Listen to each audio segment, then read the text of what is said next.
President Biden is calling on Congress to take action to strengthen voting rights. Look, it's also time to pass the John Lewis Voting Rights Advancement Act.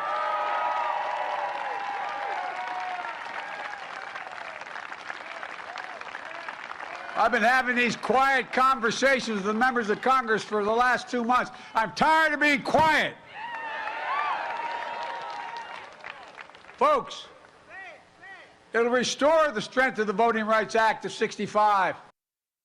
The president wants Congress to pass the Freedom to Vote Act, saying, pass it now to prevent voter suppression.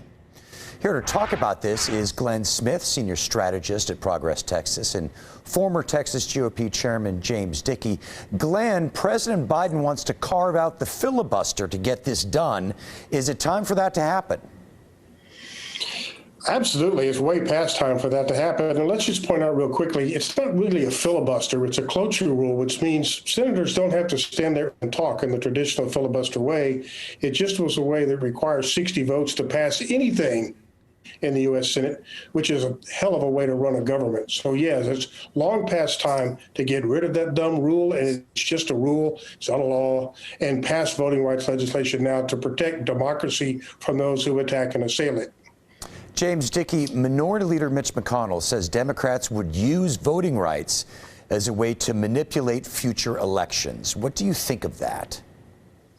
Well, absolutely, because we're not talking about actual voting rights. I mean, President Biden's alluding to the 60s. Thankfully, we don't live in the 60s when Democrats were doing Jim Crow and voter suppression. We don't live in those days.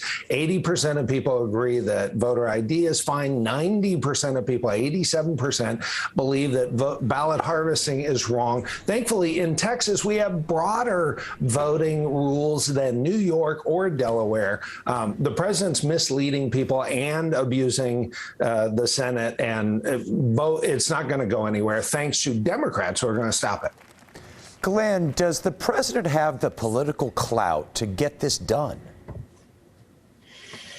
Well, let's certainly hope that he does. It's true that a couple of people, I mean, one of them, maybe the only true thing here that was just said was that there are Democrats standing in the way, two of them to be precise, in the U.S. Senate, and I hope they change their mind.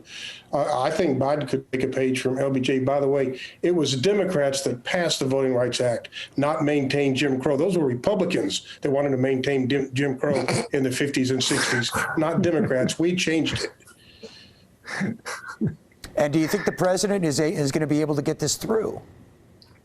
Well, all I can do is wish and hope at this point from out here. Oh, I'm sorry. Go ahead. Okay. James, Sir. Go ahead. Yeah. The Democrats used the filibuster 100 times more in the 4 years of Trump than Republican used in the 16 years of Clinton and Obama. It's Democrats who've used this. It is a good thing to keep the smallest majority in history from taking over all elections countrywide. If there's ever an appropriate use for filibuster, this is it. It's showing why it's necessary. He does not have the clout. He does not have the momentum. It is not going to happen, thankfully. Well, this is slowly coming to a head. We got to wrap it up for now. So, Glenn, James, thank you both very much. Thank you.